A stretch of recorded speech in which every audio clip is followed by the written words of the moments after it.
Hi, and welcome to Code Corner. This is a video series we do at Mayfield Renewables where we talk about codes and standards as they relate to the solar and energy storage industries. Today, we're going to focus in on the 2023 NEC 70615B. 70615 is all about energy storage disconnects, and then B is specific to their location and control. In this episode, we're going to present the material a little bit differently than we have in the past. We have started to host a live class where we invite people to tune in while I teach a specific topic. And in this episode, we were talking about Article 706 specifically, and then disconnecting means came up.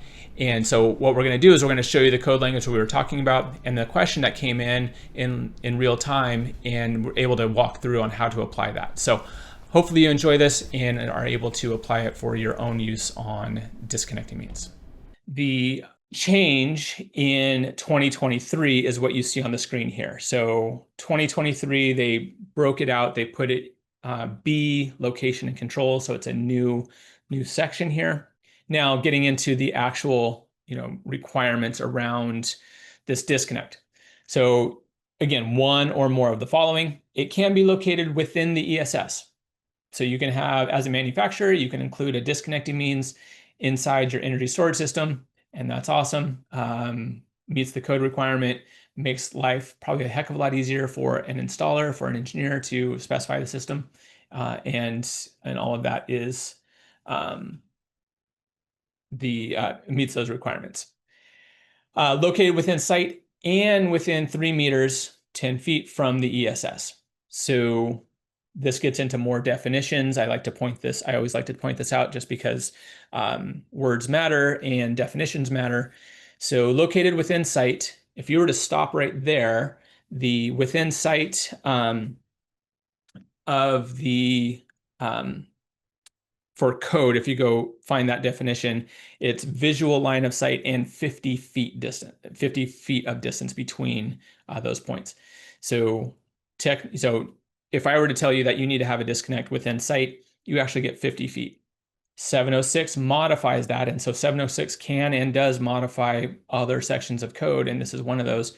So we are shrinking that distance down to 10 feet. So you don't get 50 feet, so you have to have line of sight in 10 feet. So again, can't be around the corner, can't be 20 feet away even, so we have this distance. Where we got to on this, tough to say, quite honestly. One of the things that I found in the code making panel is once something's in there, it's kind of hard to pull it out because you have to have technical justification for changing it. But again, 10 feet, 3 meters was probably a value that felt comfortable to people on the panel at the time, code officials, firefighter officials, people from industry. So I'm sure there was a discussion around this back in 2017. What does that mean? How far does that, where should that be? And this is where we landed. And then number 3 there is if it's not located within site, you can have a disconnecting means that's remote, being capable of locked in accordance with 110.25. And so 110.25 is a section you should go get yourself familiar with and feel comfortable with. This is I would say this is a big one, especially around energy storage systems that have an AC output, and especially when you have multiple energy storage systems that you are aggregating together. A lot like you would do if you have a large PV array and you have multiple inverters, you aggregate those inverters into a single aggregation panel, and then you have a singular output that you go and connect to the utility. Similar kind of concept when you have multiple ESSs that have multiple AC outputs. And the reason why that's important is this 110.25. And you can use circuit breakers as disconnecting means, but we have to have a way of locking those or being able to provide a locking mechanism for those disconnecting means. So 110.25, what it's telling us is in this picture that we have up here. Hopefully you can see it well enough. Actually, let me do this. So here we have the handle. I'm looking at this big disconnect here, and we have the handle here, and hopefully you can see there's a hole at the bottom of that mechanism, that arm. And so right now that disconnect is in the closed or on position. It's up. If I were to go pull that disconnect into the open or off position, there is a provision for a locking mechanism, a padlock. I can put a padlock in there and lock that handle in the closed position. So, you pull the handle down, you put a padlock in there, I can't open that guy up. What 110.25 is saying is that locking mechanism needs to be integral to the disconnecting means. Basically, I can't use a lockout tagout like a breaker, one of those little plastic breaker lockouts where you turn the breaker into the off position, put the lockout tagout on it, put a padlock on there, and you can't come turn it on. Works great for maintenance. That's a beautiful thing for maintenance. It's a great thing for lockout tagout. That would not meet the requirements of 110.25 because 110.25 says that locking mechanism has to be there whether or not the lock is in place. So in that example I just gave you where I go up to a breaker, put it in the opposition, put my little plastic lockout tagout with my lock on it, as soon as I take that lock off of it, that plastic piece can just fall off. So it's not, the locking mechanism requires the lock to be in place. In this situation, in a disconnect like this, that locking mechanism is always there.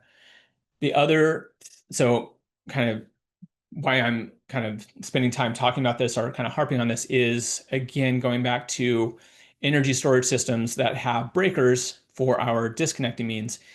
If you were to go into a aggregation panel, and as long as that aggregation panel, the front panel can be locked, there's a hasp on there where you can lock it, and that hasp is there whether or not the lock is in place. You could use that to meet this requirement for disconnecting means. So it's a way of meeting multiple code requirements. So you have a breaker, so you're providing overcurrent protection. You're using breakers as disconnecting means.